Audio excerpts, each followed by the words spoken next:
주님을 바꾸지 않을. 오늘 8월의 마지막 주일입니다. 주 앞에 함께 예배는 여러분에게 하늘의 신령한 은혜와 땅의 기름진 복이 함께 하시기를 주의 이름으로 축복합니다. 성경에 우리 인생을 여러 가지로 비유합니다. 아침 안개와 같다, 또는 풀과 같다, 또는 나그네와 같다, 또는 잠깐 피었다 지는 꽃과 같다, 이런 인생들에 대해서 설명하고 비유하고 있습니다. 오늘 본문의 말씀에서는 우리 인생을 경주하는 사람에 비유하고 있습니다. 성경 어디를 봐도 우리 인생을 뚜벅뚜벅 걷는, 산책하는 사람, 걷는 사람 이렇게 표현하진 않아요. 늘 성경에 보면 우리 인생을 경주하는 사람, 경주가 뭐예요? 빨리 달리는 사람이라는 뜻입니다. 오늘 말씀에서는 특별히 우리 인생을 경주하는 사람이라고 말하는데, 어떻게 우리가 경주해야 되느냐, 어떻게 하는 것이 경주하는 사람답게 가는 것이냐, 우리에게 얘기해 주는 것 같습니다. 오늘 1절 말씀 보니까 이렇게 기록합니다. 이러므로 우리에게 구름같이 둘러싼 허다한 증인들이 있으니 모든 무거운 것과 얽매기 쉬운 죄를 벗어버리고 인내로서 우리 앞에 당한 경주를 하며, 그랬습니다. 경주를 하며. 그런데 앞에 무슨 조건이 있어요? 구름같이 둘러싼 허다한 증인들이 있다. 이 허다한 증인들은 누구냐면, 오늘 본문 앞부분에 있는 히브리서 11장에 나오는 아브라함을 비롯한 많은 믿음의 선조들, 이 믿음의 선조들이 이미 하늘나라에서 우리를 내려다보고 우리 믿음의 성도들이 가는 이 인생의 경주에, 믿음의 경주에 우리를 응원하고 함성을 질러주고 박수를 쳐주고 이렇게 하고 있다는 거예요. 단순하게 성경에 나오는 믿음의 선조들만이 아니라 허다한 증인들, 다시 말씀드리면 이미 우리보다 먼저 간 수많은 믿음의 선조들이 우리를 보며 우리의 인생길 가운데 우리의 응원자들이 되어주고 있다. 그런 점에서 오늘 우리가 그 응원하는 사람들, 우리를 바라보며 선조들만 응원하겠어요? 주님께서 우리를 바라보시며 성령을 통해서 우리에게 계속 힘을 주시고 격려하시고 용기를 주시는 그분이 지켜보고 계시는데, 우리가 그분 앞에서 우리가 어떻게 달려가야 되겠는가? 우리 신앙 경주에, 우리 인생 경주에 대원칙이 있다 하는 겁니다. 오늘 본문의 말씀 속에서 세 가지로 말씀드리려고 합니다. 첫 번째 대원칙이 있습니다. 무거운 것과 얽매기 쉬운 죄의 짐을 벗어버리고 달리라는 거예요. 1절 상반절 다시 보면, 이러므로 우리에게 구름같이 둘러싼 허다한 증인들이 있으니 모든 무거운 것과 얽매이기 쉬운 죄를 벗어버리고, 그랬습니다. 여러분, 어떤 스포츠를 하든, 마라톤을 하든, 또는 사이클을 하든, 또는 수영을 하든, 뭐를 하든, 이렇게 몸에 무거운 장비를 짊어지고, 무거운 옷을 입고, 이렇게 경주하는 사람은 아마 없을 거예요. 바보라고 할 거예요. 좋은 기록을 낼 수가 없어요. 우리 인생의 경주, 믿음의 경주에 있어서도 이렇게 우리 인생을 짓누르고 있는 무거운 짐들이 있는데, 이것들을 좀 벗어버리자, 그런 거예요. 벗어버리자. 우리가 성지순례에 대해서 많이 얘기합니다만, 성지순례 못지않게 많은 사람들이 찾는 곳이 있습니다. 산티아고에 있는 순례의 길입니다. 약 40일 정도 걷는다고 합니다. 보통 가면. 그래서 긴 시간을 내야 되기 때문에 사실 쉽지 않아요. 저도 아직 가보지는 못했습니다. 한번 그림들을 좀 볼까요? 이런 표시들이 되어 있는 길을 40일 동안 걷는 겁니다. 어떤 데는 이렇게 포장이 잘 되어 있기도 하지만, 또는 이렇게 비포장이기도 하고, 먼 길, 지루한 길을 걸어가야 합니다. 걷고 걸어서 40일을 갑니다. 이렇게 가는데 처음에는 이게 인생의 기념비적인 일이잖아요. 그러니까 카메라도 좀 챙기고, 장비도 좀 챙기고, 옷도 좀 갈아입을 옷도 좀 갖고, 이렇게 막 챙겨서 가요. 그런데 하루 이틀은 견딜 수 있는데, 시간이 지나가면서 한 주, 두 주 지나가면서 몸이 너무너무 무거워지는 거예요. 그러니까 이 짐들을 도대체 어떻게 해야 되나. 여기는 그런 순례객들이 많다 보니 우편 제도가 잘 되어 있어서, 가다가 무거운 짐이 있다 그러면 이거를 이제 우편으로 보내는 거예요. 어디로? 목적지인 산티아고로 보내는 겁니다. 그래서 거기서 이제 순례를 마치고 이렇게 찾아오는 거죠. 40일 동안 걷고 걸으면서 사실 그늘도 별로 안 보이잖아요. 햇빛을 받으면서, 또는 추울 때, 또는 무더위 속에서 이렇게 40일 동안 걷고 걸으면서 뭘 할까요? 왜 이렇게 지루한 길을 갈까요? 자기를 비우고 또 비우고 비우는 작업을 하는 것 같습니다. 그래서 우리 인생의 짐을 가볍게 하기 위해서 그렇게 지루한 길을 매일매일 걸으면서 내 자신을 돌아보는 겁니다. 내가 어떻게 살아왔나, 내 인생이 어떠했던가, 앞으로 내 인생 어떻게 살아가야 되는지 새로운 인생에 대한 설계와 준비와 비전을 해가는 시간들이고, 내가 짊어져왔던 많은 무거운 짐들을 내려놓고 벗는 시간들이 이 시간들인 것 같습니다. 그래서 인생의 새로운 출발점에 서게 되는 것이죠. 여러분의 인생의 경주를 해가는 데 있어서 여러분을 무겁게 하는, 여러분의 짐을, 어깨를 무겁게 하는 짐이 있다면 그것이 무엇일까요? 무엇이 여러분의 인생을 무겁게 하는 걸까요? 여러분의 무엇이 여러분의 인생의 길을 힘들게 하는 걸까요? 저는 근본으로 돌아가 보면 결국은 욕심이 아니겠는가 그 생각을 합니다. 욕심.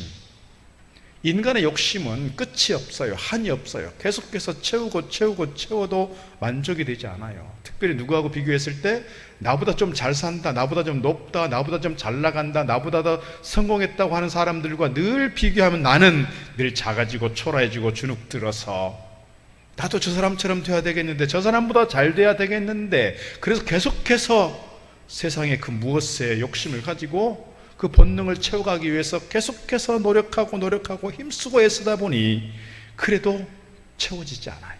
이게 어쩌면 우리 인생의 문제인지 모르겠습니다. 또 하나는 뭐가 있을까 생각해 보면, 오늘 보니까요, 얽매이기 쉬운 죄를 그랬어요. 얽매이기 쉬운 죄를. 이 얽매이기 쉬운 죄가 뭐냐면 내가 뭔가에 집착해 있는 거예요. 내가 뭔가 떨쳐버리지 못하고 내가 뭔가 벗어버리지 못하는 심리적인 문제인데, 특별히 과거의 상처와 과거의 아픔과 과거의 부정적인 기억들이에요. 저도 정신과 병동에 약 3년 가까이 이렇게 매주마다 가서 봉사한 적이 있습니다. 예배를 드리고 또 필요하면 상담도 하고 그랬습니다. 정신과 병동에 가보면 이렇게 공동생활할 수 있는 병동이 있는가 하면, 또 심각한 사람들은 혼자 이렇게 독방에 생활하도록 합니다. 그리고 대부분 까만 것들로 다 암막을 쳐서 암실처럼 만들어 놓습니다. 그곳에서 이렇게 오랜 시간들을 보내면서 사람들이 너무너무 피폐해져 가는 것 같습니다. 그런데 정신과 의사들이 하는 말이 있어요.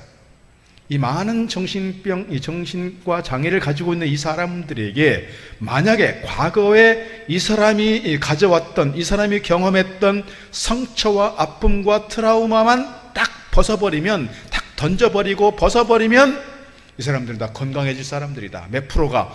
85%가 그런 거예요.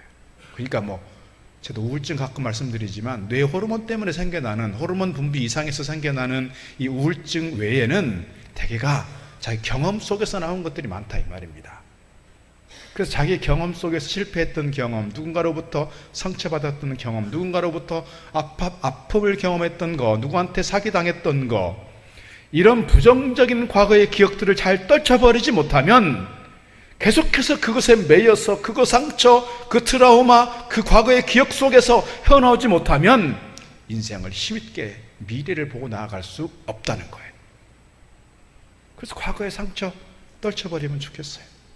사실 이게 내 의지로 잘 안 되니까 어떻게 해요? 우리는 기도할 수밖에 없어요. 성령께 의존할 수밖에 없어요. 주님, 제 마음을 아프게 하는 이 고리로부터 나를 좀 벗겨나게 해주시고 이것으로부터 나를 좀 끌어내 주시기를 원한다고 하나님께 기도할 때 하나님께서 우리의 마음을 그것으로부터 자유케 할 줄로 믿습니다. 특별히 오늘 저는 캄보디아 다녀오면서 한 분 이렇게 여러분에게 좀 소개를 좀 하려고 합니다. 사진 한번 보여주시죠. 믿음학교 소펄 교장 선생님입니다. 우리 아이들에게 이제 수료증 같은 거 이렇게 주고 있어요. 학교 사역했던 거 넘겨주시면, 소버너차 교회에서 통역하고 있는 장면입니다. 체구가 아주 적습니다. 초등학생 정도밖에 안 되는 작은 체구를 가지고 있고요. 나이는 26입니다. 그런데 교장 선생님입니다. 26이면 우리나라로 보면 대개 이제 대학 졸업한 지 얼마 안 됐거나 이제 막 대학 4학년쯤 되는 그런 나이입니다.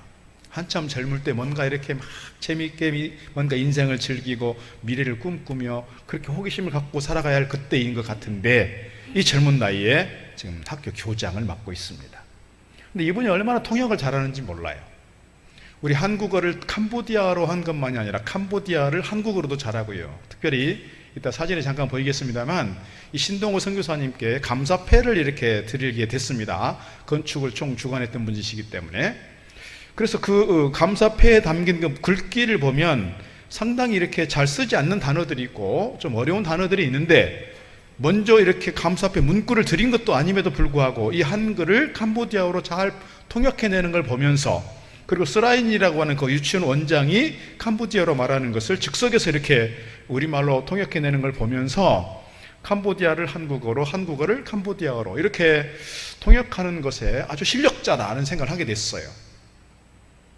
이 정도 실력자가 되면 이분이 한국어를 전공을 했고, 이분이 한국에 와서 교환학생을 1년을 했고, 이분이 계속해서 통역을 하니까 실력이 이렇게 부쩍 는 거예요. 이 정도 실력자가 되면 세상의 기준으로 볼 때 좀 이렇게 월급도 좀 많이 받고 좀 연봉도 좀 세고 해야 되지 않겠어요? 이 믿음학교 교장 월급이 얼마쯤 될까요? $300가 되지 않는다고 합니다. $300면 우리나라 돈으로 약 35만 원 정도. 그게 되지 않는다는 거예요. 우리 좀 괜찮게 사는 집안의 중고등학생들 한 달 용돈이 그 정도 될 것 같습니다. 그러니까 이 사람을 세상이 가만두지 않아요. 무역회사나 이런 곳에서 우리 회사로 들어오면 연봉이 아니라 월급 $1,000 이상 줄게, 이렇게 제안하는 곳들이 있다는 거예요. 여러분 한번 상상을 해보세요. 여러분의 딸이 대학을 잘 졸업을 했어요. 실력을 잘 갖췄어요. 지금 300만 원 받고 있으니까 뭐 이 정도도 뭐 괜찮지. 그런데 어느 다국적 기업에서 1,000만 원 줄 테니까 우리에게로 와. 여러분이면 여러분 딸에게 뭐라고 말하겠습니까? 당연히 가야 되는 거 아니겠습니까? 두 번 고민하지 않고, 아니 내 존재에 대해서, 내 실력에 대해서 인정해주고 존중해 주겠다는데, 그렇게 예우해 주겠다는데 당연히 300짜리가 아니라 1,000짜리를 가야지. 안 가면 바보 아니야? 그런데 이분은 바보짓을 하고 있는 거예요. 그렇게 $1,000 이상 주겠으니 오라고 하지만 자기는 가지 않아요. 왜요? 믿음학교에서 하는 이 사역을 자기는 소명이라고 얘기하더라고요. 소명. 저는 그 말을 듣고 참 감동했어요. 울컥해지더라고요. 아니 그 정도 실력을 갖춘 사람이 그렇게 센 연봉을 받고 좋은 곳으로 갈 수 있잖아요. 세상의 논리는 뭐예요? 경제 논리예요? 돈 논리예요? 충분히 간다고 해서 붙잡을 수 있는 명분도 사실 별로 없어요. 그럼에도 불구하고 이분은 믿음으로 고백하는 거예요. 사실 캄보디아 선교사님들이 캄보디아 현지에 가서 캄보디아어로 복음에 대해서 아무리 잘 설명을 해도 그걸 정확하게 분명하게 이해하고 고백하는 게 쉽지 않다고 하더라고요. 그런데 이분의 말씀 속에는, 이분과 대화하는 얘기 속에는 그 신앙적 고백이 분명했어요. 그리고 믿음학교의 사역이 어떻게 보면 세상에서 보면 바보짓인 것 같고 세상의 기준으로 보면 논리에 맞지 않는 그런 일이지만 자기는 이것이 하나님의 일이라고 믿고 소명으로 받아 이 일을 한다는 거예요. 쉽지 않지 않겠어요? 쉽지 않아요. 세상의 논리는 다 경제 논리요, 돈 논리로 이렇게 세상의 가치가 바뀌어 있는데요, 이 세상의 가치를 거슬러서 정말 소명으로 알고 믿음으로 고백할 수 있는 그러한 사람, 믿음의 사람 아닐까요? 오늘 우리에게 또 하나님의 거룩한 일들에 있어서 필요한 일들이다, 저는 그렇게 믿습니다. 여러분이 믿음의 한 길로 달리지 못하도록 여러분을 방해하는, 여러분을 짓누르고 있고 여러분의 인생의 경지에 방해가 되고 있는 것들이 있다면 그것이 무엇일까요? 앞서 말씀드린 것처럼 어떤 욕심일 것입니다. 물질에 대한 욕심, 명예에 대한 욕심, 권력에 대한 욕심, 지위에 대한 욕심, 또 소유에 대한 욕심, 이런 것들이 어쩌면 우리를 붙잡고 있는지 모르겠어요. 요한 1서의 말씀처럼 육신의 정욕과 안목의 정욕과 이생의 자랑이 우리의 경주에 방해가 되고 있지는 않느냐 하는 거예요. 이러한 모든 것들을 우리가 하나님께 다 고백하고 주님께 맡기면 좋겠어요. 주님께서 이렇게 말씀하십니다. 마태복음 11장, 수고하고 무거운 짐진 자들아 다 내게로 오라, 내가 너희를 쉬게 하리라. 나는 마음이 온유하고 겸손하니 나의 멍에를 메고 내게 배우라. 그리하면 너희 마음이 쉼을 얻으리니 이는 내 멍에는 쉽고 내 짐은 가벼움이라 하시니라. 주님 앞에 내 모든 짐들을 다 내려놓고 주님께 맡길 때 우리에게 자유가, 우리에게 쉼이, 우리에게 평화가 온다는 사실이에요. 그래서 그럴 때 우리가 인생의 경주를 하고 믿음의 경주를 할 때 우리가 힘있게 달려갈 수 있다는 것이죠. 오늘 그런 점에서 내가 가지고 있는 이 욕심의 문제가 있다면, 내가 가지고 있는 무거운 짐들이 있다면, 특별히 내가 과거에 가지고 있는 아픔과 상처와 추억과 부정적인 그런 기억들이 있다면 이것들을 다 주님께 내어놓고 주님께 맡길 수 있기를 바라겠습니다. 그래서 인생의 경주에 있어서 이런 것들이 장애가 되는 것들이 아니라 이제는 이것들을 디딤돌 삼아서 오히려 미래를 향해서 힘있게 달려가는 주춧돌로 세워져 가기를 주의 이름으로 축복합니다. 두 번째 대원칙이 있습니다. 두 번째 대원칙은 인내로서 경주하는 거예요. 1절 말씀 다시 돌아가 보면 1절 하반절, 이러므로 인내로서 우리 앞에 당한 경주를 하며 입니다. 인내로서. 연세 많으신 우리 기성세대들이 젊은 청년들에 대해서 되게 안타까워하는 게 있어요. 뭐냐면 참지 못하고 기다리지 못하고 인내하지 못한다는 거예요. 어디에서 극명하게 이것이 드러나냐면 군대에서예요. 우리 중에서도 군인 가족들이 좀 있기도 하고 군인들이 좀 가까운데 이렇게 부대들이 많잖아요. 제가 84년 군번이니까 벌써 40년 됐어요. 40년째네 벌써. 그때는 뭐 이렇게 날마다 이렇게 뭐 줄봤다, 뭐 소위 말해서 줄봤다, 뭐 그때 당시에 군기라고 하는 것은요,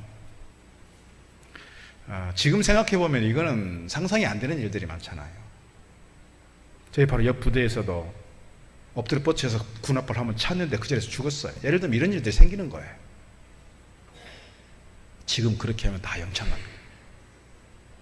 말만 좀 험상궂게 해도 이게 영창합니다. 지금 병사들은 다, 지금 용사들이라고 하죠. 용사들은 다 핸드폰도 하잖아요. 저녁에 자기 거 마음대로 자기 거 사용합니다.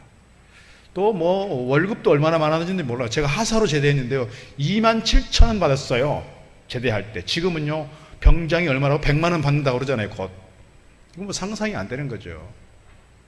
그런데 고통의 지수, 다시 말씀드리면 30년 40년 전에 군생활했던 사람들하고 지금 현역으로 군생활하고 있는 사람들이 누가 더 고통스럽고 누가 더 힘들다고 느끼느냐? 지금이 당나라 군대라고 말하는, 지금 간부들 얘기를 들어보면 이게 도대체가 병사들 뭘 일을 시키려면 시킬 수가 없으니까 자기들이 해버린다는 거예요. 간부 못 해먹겠다는 거죠. 그래서 이런 시대가 되었는데, 그렇더라도 지금 병사들이 갖고 있는 이 고통의 지수하고 30년 40년 전에 가지고 있는 그들의 고통의 지수하고는 누가 크냐? 지금 이렇게 좋아진 이 병사들이 훨씬 고통의 지수가 더 크다는 거예요. 왜요? 그때는 그렇게 맞는 거, 그렇게 통제받는 거, 그렇게 훈련 받는 거 당연하다고 생각했어요. 지금은요 당연하지 않아요. 개인의 권리가, 자유가 중요한 시대가 됐거든요. 그래서 조금 힘들게 하면요 못하겠다고 하고요, 이제 아우성이 되는 거지요. 그래서 어렸을 때부터 한 명, 두 명 컸던 그 분위기 속에서 너무너무 자유롭게 자랐던 아이들이 뭐예요? 구속받는 게, 통제받는 게 너무너무 힘든 거예요. 통제받는 게. 그래서 너무 힘들어하는 거예요. 그래서 기성세대가 이 젊은 사람들을 보면서 뭐를 못한다는 거예요? 참지 못하는구나, 인내하지 못하는구나, 견디지 못하는구나, 기다리지 못하는구나. 한 4, 5년 전에 우리 교회에 중대장 하던 대위 청년이 있었어요. 제대하겠대요. 아니 왜? 하는 말이 그 말입니다. 내가 이거 하려고 장교로 지원한 게 아닌데요. 뭔 일인데? 중대장으로 있다 보니 이 병사들 중에서 참 사고치고 아프다 그러고 문제 일으켜서 의가사 제대하겠다고, 나 제대시켜달라고 막 아우성치는 사람들이 많은데, 중대장의 눈으로 볼 때 이건 아닌데, 근데 위에서는 뭐예요? 저 문제 있으니 빨리 보내라. 그러니까 서류를 가짜로 작성을 해야 되는 거예요. 서류를. 그거 하는데 시간을 너무 많이 뺏기고 에너지를 너무 많이 소모하니, 내가 이거 하려고 군대 온 게 아닌데 제대하겠다. 제대했어요. 그래서 기성세대와 이 젊은 세대의 차이가 가장 극명하게 드러나는 것은 인내, 견디는 것, 기다리는 겁니다. 그런데 젊은 사람들에게만 문제가 있는 것이 아니고 우리 모두에게 우리 인생의 경주에 있어서, 신앙의 경주에 있어서 중요한 게 아닐까요? 특별히 리더가 되는 사람들일수록, 뭔가 책임을 맡은 사람들일수록, 뭔가 중요한 지위를 가지고 있고 중요한 사역을 갖고 있는 사람들일수록 더 인내는 필요한 것 같고, 더 많은 사람들을 품고 기다려야 하고 그들을 위해서 기도해야 되는 것이 어쩌면 우리의 책임인지 모르겠습니다. 기다린다. 예전에 그리스 철학자들은 그랬다고 합니다. 이 참는 것은 비겁한 약자들의 변명이다 그랬어요. 그러나 기독교의 가르침은, 특별히 크리스토스톰 같은 경우 이렇게 얘기했습니다. 사람들에게 그릇된 대우를 받고 잘못 취급받아 상처를 받았을 때, 억울한 일을 당했을 때 복수할 힘이 있음에도 불구하고 이를 지나치거나 이를 간과하는 힘, 이게 뭐냐? 인내라는 거예요. 그러니까 인내는 약자니까 그냥 굴종하듯이 하는 수 없이, 이것이 인내가 아니고, 인내는 내가 복수할 수 있어요. 내가 뭔가 저 사람을 처벌할 수 있어요. 내가 뭔가 저 사람에게 안갚음할 수 있어요. 그럼에도 불구하고 내가 그렇게 하지 않고 참는 것, 이게 인내라는 거예요. 인내. 그런 점에서 우리가 관계 속에서 한 사람 한 사람과의 만남과 관계 속에서 우리가 그 사람에 대해서 참아주는 것, 인내하는 것, 어쩌면 이것이 참 중요한 과제인 것 같아요. 사실 잘 안 되잖아요, 우리가. 사도 바울은 이 부분에 대해서 이렇게 말씀하고 있습니다. 사도행전 고린도전서 13장의 사랑장 말씀 보게 되면 이렇게 기록합니다. 사랑장 15가지의 사랑의 덕목 중에서 첫 번째 덕목이 뭐예요? 13장 4절 사랑은 오래 참고, 마지막에 13장 7절 모든 것을 참으며 모든 것을 믿으며 모든 것을 바라며 모든 것을 견디느니라. 사랑은 견디는 거래요. 사랑은 참는 거래요. 오래 참고가 아니고요, 오래 참고래요. 오래 참는 것. 처음에는 사랑에 빠지면요, 참아줘요. 기다려줘요. 시간이 늦어도 참고요. 나한테 좀 불편한 말 해도 참고요. 참고 참아요. 그런데 사랑이 좀 식으면 어떻게 해요? 참아주지 못해요. 처음에 그렇게 참아주던 사람이 지금 참지 못하고 있다면, 참지 못하고 막말을 쏟아내고 참지 못하고 막 격한 표정을 짓고 참지 못하고 막 분노를 표출해내면 뭐가 식었다는 거예요? 사랑이 식었다는 거예요. 사랑이 식었다. 이 틀림없는 일입니다. 사랑은 오래 참는 거다. 사랑은. 그런데 오래 참는 것이 우리가 우리 사이에서만 참는 것이 아니고 이미 하나님께서 우리를 참아주셨다는 거예요. 하나님께서. 로마서 3장 25절 말씀 보게 되면 하나님께서 길이 참으시는 중에 전에 지은 죄를 간과하심으로 이랬어요. 하나님께서 우리를 천년이 1년처럼 그렇게 참아오셨을 거예요. 우리의 모든 삶을 돌아보면 우리는 하나님 앞에서 심판받을 수 없고, 우리는 심판받을 수밖에 없고, 우리는 망할 수밖에 없는 존재들이었어요. 그러나 주님께서, 아버지께서 참아주셔서 결국은 예수님을 내어주셨고, 예수님 십자가에 돌아가시기까지 우리를 참아주신 그분 때문에 오늘 우리가 구원 얻게 되었고, 그분 때문에 우리가 생명 얻게 되었고, 그분 때문에 오늘 우리가 하나님의 거룩한 자녀요 왕같은 제사장이라고 이렇게 칭함받게 되었다는 사실이죠. 하나님의 오래 참으시는 사랑, 간구하시는 사랑이 없었다면 과연 오늘 우리는 살아있을 수 없을 것입니다. 그러므로 믿음의 경주를 하는 우리 역시 오래 참아야 마땅할 것입니다. 여러분, 마라톤 선수들이 42.195km를 잘 참고 견디고 끝까지 가야 결과가 나와요. 이 긴 시간 동안, 이 긴 거리 동안 계속해서 고비가 있다고 해요. 특별히 35에서 37km 정도가 가면 가장 큰 고비래요. 그 고비를 잘 참고 견딜 때 마지막에 상급이 있든지 결과가 나오는 것이죠. 꼴이 날 수가 있고요. 오늘 우리가 인생의 경주 속에서 우리가 고비 만나게 될 거예요. 이것이 사람 때문일 수도 있고요, 건강 때문일 수 있고, 여러 가지 삶의 문제 때문에 우리가 고비를 만날 때마다 그냥 쉽게 무너져 버리고 포기하는 것이 아니라 끝까지 잘 참고 견딤으로써 우리 인생의 승리자가 되기를 주의 이름으로 축복합니다. 갈라디아서 5장의 말씀 보게 되면 이 오래 참음이라고 하는 것을 성령의 열매라고 말씀합니다. 오직 성령의 열매는 사랑과 희락과 화평과 오래 참음과 자비와 양선과 충성과 온유와 절제니 그랬어요. 그래서 오늘 우리가 사모할 것은 오늘 우리를 통해서 오래 참음의 성령의 열매를 맺을 수 있도록 성령으로 충만하기를 사모하고 성령의 열매 맺기를 사모하는 가운데 우리 안에서 오래 참음의 열매를 통하여 사람들에게 덕을 세우고 하나님께 영광 돌리는 저와 여러분 되기를 주의 이름으로 축복합니다. 로마서 5장 3절 4절 말씀 보게 되면 이렇게 인내를 통해서 약속을 받는다고 말씀합니다. 다만 이뿐 아니라 우리가 환난 중에도 즐거워하나니 이는 환난은 인내를, 인내는 연단을, 연단은 소망을 이루는 줄 알미로다 그랬습니다. 환난이 우리를 통해서 인내를 배우게 하고 인내를 통해서 우리를 연단시키게 하고 연단된 후에 우리는 하나님의 축복된 약속을 우리가 받게 된다는 거예요. 이것이 소망을 이루게 된다는 것이죠. 그런데 우리의 문제는 뭐예요? 우리의 문제는, 우리 약함은 인내하지 못한다는 거예요. 자기 성격을 이기지 못하고 쉽게 분노하고 남과 다투게 됩니다. 또 사실은 자기 자신과 싸움에서 지는 경우가 많아요. 신앙생활 한다는 것은 또 하나님의 일들을 감당해 가고 사역한다는 것은 자기와의 싸움일 때가 많아요. 여러분 스포츠 하는 분들이 되게 그렇잖아요. 자기와의 싸움에서 이기지 못하면 결국은 망가지는 것 같아요.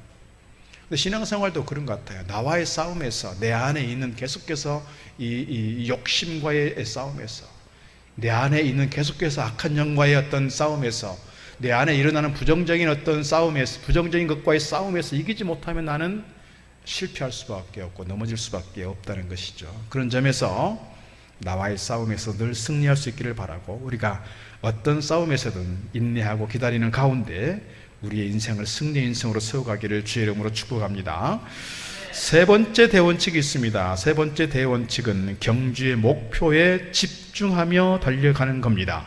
2절 하반절 믿음의 주요 또 온전하게 하시는 이인, 2절 상반절 믿음의 주요 또 온전하게 하시는 이인 예수를 바라보자 그랬습니다. 달리기를 하는 데 있어서 목표 지점을 제대로 파악하지 않고 목표 지점을 제대로 이해하지 못하면 그 경주는 무의미한 것이죠. 예전에 몇 년 전에 어느 국제 마라톤 대회에서 그랬습니다. 선두 그룹을 달리던 몇 사람들이 이 길을 잘못 들어서 엉뚱한 데로 갔어요. 엉뚱한 데로 가다 보니까 이게 아니네 하고 다시 돌아왔죠. 여러분 실력이 아무리 좋아도요, 속도가 아무리 빨라도요, 방향이 잘못되면요, 목표 지점이 잘못되면요 실력이 안 나오는 거죠. 점수가 안 나와요. 기록이 나오지 않아요. 방향이 잘못되어 버리면. 오늘 우리가 분명한 우리 인생의 목표 지점이 있다. 그게 어디냐? 예수 그리스도라고 하는 거예요. 예수 그리스도.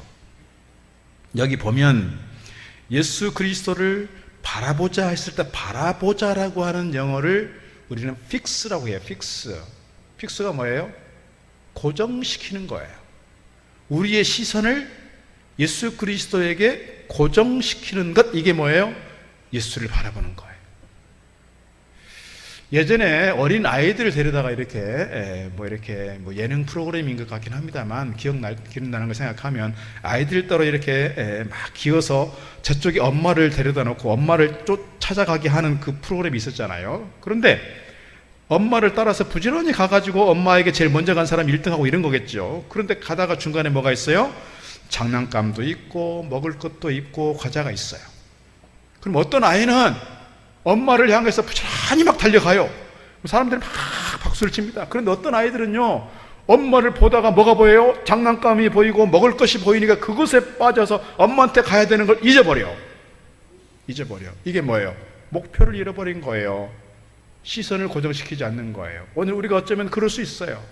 우리가 살아가면서 우리의 시선을 주님께 고정하고 천국을 바라보면서 저 천국을 향해서, 천성을 향해서 한 걸음 한 걸음 힘있게 달려가야 하는데 자꾸 우리의 시선이 세상으로 보이는 거예요. 돈에 보이고 권력에 보이고 명예에 보이고 어떤 욕망에 보이고, 그러다 보면 그것에 내가 빠지게 되고 그것에 유혹당하게 돼서 넘어지게 되면 우리는 목표 지점을 잃어버린 거예요.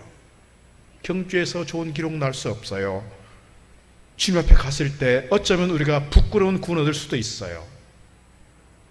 주님 앞에서 당당하게 좋은 상도 받는 것이 아니라 그럴 수 있다는 것이죠. 그런 점에서 오늘 우리가 무엇에 집중하고 있는가, 우리가 무엇에 집착하고 있는가, 내 시선이 어디에 고정되어 있는가를 우리가 분명히 좀 점검하고 가면 좋겠습니다. 여러분, 중독이라는 게 뭐예요? 중독이라는 게, 내가 이게 중독이라는 걸 알아도요 잘 안 끊어져요. 그게 중독이에요. 내 의지가 안 되니까 약을 통해야 하고, 또는 내 의지로 안 되니까 뭔가 시설에 들어가야 하고, 내 의지로 안 되니까, 나 혼자 안 되니까 어떤 공동체에 들어가야 하고, 그런 일들이 생기는 것이죠. 어쩌면 우리가 세상에 너무 쉽게 이렇게 노출되는 것 같아요. 무엇에? 앞서 말씀드린 것처럼 무거운 짐이라고 하는 그 욕심에, 세상의 어떤 그 무엇에 내가 빠져버리고 그것에 넘어져 버리고 목표 지점을 완전히 상실해 버린다면 주님 앞에 서게 될 때 우리는 부끄러울 것입니다. 부끄러울 것이에요. 오늘 2절 후반부의 말씀이 이렇게 기록되어 있습니다. 그는 그 앞에 있는 기쁨을 위하여, 주님은 앞에 있는 기쁨을 위하여 뭐를 참았어요? 십자가를 참으셨고요, 부끄러움을 개의치 아니하셨다 그랬어요. 이 사실을 생각하면, 십자가의 부끄러움까지 참으셨다는 그 사실을 생각한다면 우리는 당연히 인내해야 될 것입니다. 3절, 너희가 피곤하여 낙심하지 않기 위하여 죄인들이 이같이 자기에게 거역한 일을 참으신 일을 생각하라. 주님께서 나를 위해서 십자가의 고난까지 참으신 그 주님, 그분을 생각한다면 우리가 피곤하다고 낙심하는 것이 아니라 우리가 그럼에도 불구하고 다시 일어서고 다시 일어서서 주님을 향해 인내하며 믿음의 경주를 감당해야 할 줄로 믿습니다. 그럴 때 오늘 우리에게 있어서 좋은 상급이 주어진다는 사실이에요. 디모데후서 4장에서 사도 바울은 믿음의 경주를 다 마치고 이렇게 고백합니다. 나는 선한 싸움을 싸우고 나의 달려갈 길을 마치고 믿음을 지켰으니 이제 후로는 나를 위하여 의의 면류관이 예비되었으므로 주곧 의로우신 재판장이 그날에 내게 주실 것이며 내게만 아니라 주의 나타나심을 사모하는 모든 자에게도니라. 믿음의 경주에서 최선을 다한 저와 여러분에게도 마지막 날 우리 주님의 칭찬과 면류관이 주어지게 될 줄로 믿습니다. 오늘 우리는 인생의 경주, 믿음의 경주자들입니다. 경주하는 과정에 있어서 어려운 일들이 생길 수 있습니다. 시련도 있습니다. 내가 원치 않는 일이 있을 수 있습니다. 속상한 일들도 있습니다. 어쩌면 사람 때문에 시험당하고, 어쩌면 교회 와서 시험당할 때도 있습니다. 이럴 때 우리가 쉽게 낙심하고 물러서 버리는 것이 아니라 우리의 짐을 가볍게 하고 인내하면서 우리의 목표 지점인 주님을 분명히 바라보고 우리의 시선을 고정하여 힘있게 주님까지 달려가는 저와 여러분 다 되기를, 그래서 주님께로부터 잘하였다 칭찬 들을 만한 저와 여러분 되기를 주의 이름으로 축복합니다. 기도하겠습니다. 사랑의 아버지 하나님, 믿음의 경주, 인생 경주를 위해서 힘써 달려가는 주님의 백성들, 오늘 주님 앞에 나와 예배 드립니다.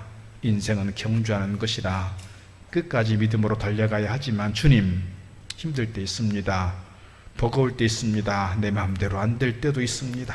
여러 문제로 상처 입고 아파하고 신음하며 주저앉고 싶을 때 주님, 저들을 버려두지 마시고 주님의 권능의 손으로 저들을 붙잡아 일으켜 세워 주시옵소서. 끝까지 주님 붙잡고 주님께 시선을 고정하고 달려가는 저희들 되게 하시고, 우리 인간의 욕심, 더 가지려는, 더 높아지려는, 더 커지려는 그 욕망 때문에 우리 인생 무너지지 않게 하시고 주님의 손에 내 인생 맡기며 경주를 잘 감당해내는 저희들 되도록 인도하여 주옵소서. 그래서 주님 앞에 섰을 때 의의 면류관, 주의 상급이 기다리고 있는 줄 믿습니다. 오늘 현실만 바라보는 것이 아니라 주님 나라를 꿈꾸며 주님 앞에 설 때를 기대하며 믿음의 승리자들로 서게 하여 주옵소서. 예수님 이름으로 기도드리옵나이다. 아멘. 찬송가 288장 같이 부르겠습니다.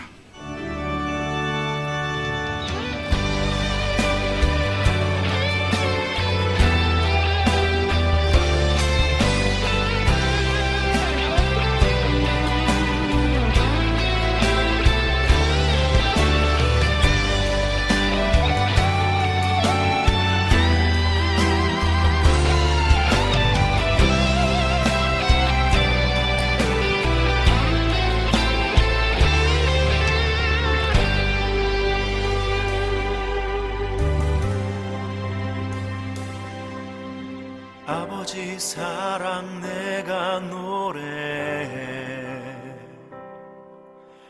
아버지 은혜 내가 노래해. 그 사랑 변함없으신 거짓 없으신 성실하신 그 사랑,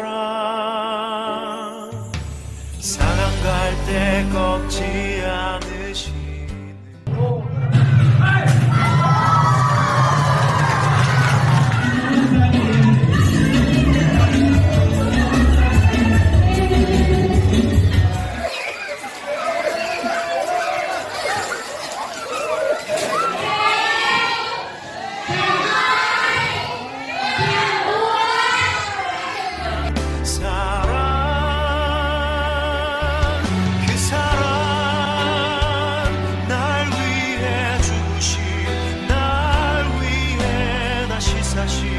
예수 그리스도 다시 오실 그 사랑, 죽음도 생명도 천사도 하늘의 어떤 권세도 끊을 수 없는 영원한 그 사랑 예수.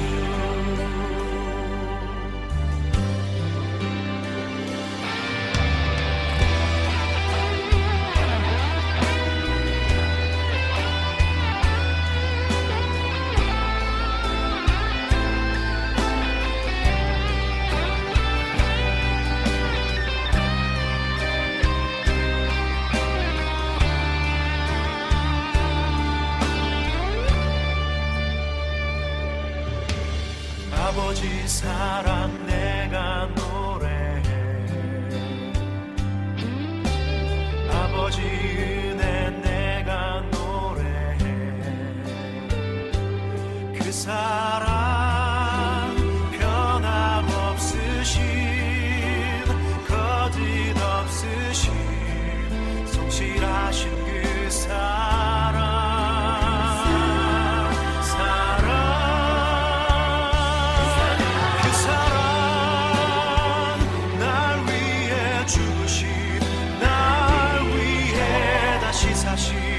예수 그리스도 다시 오실 그 사랑, 죽음도 생명도 천사도 하늘의 어떤 권세도 끊을 수 없는 영원한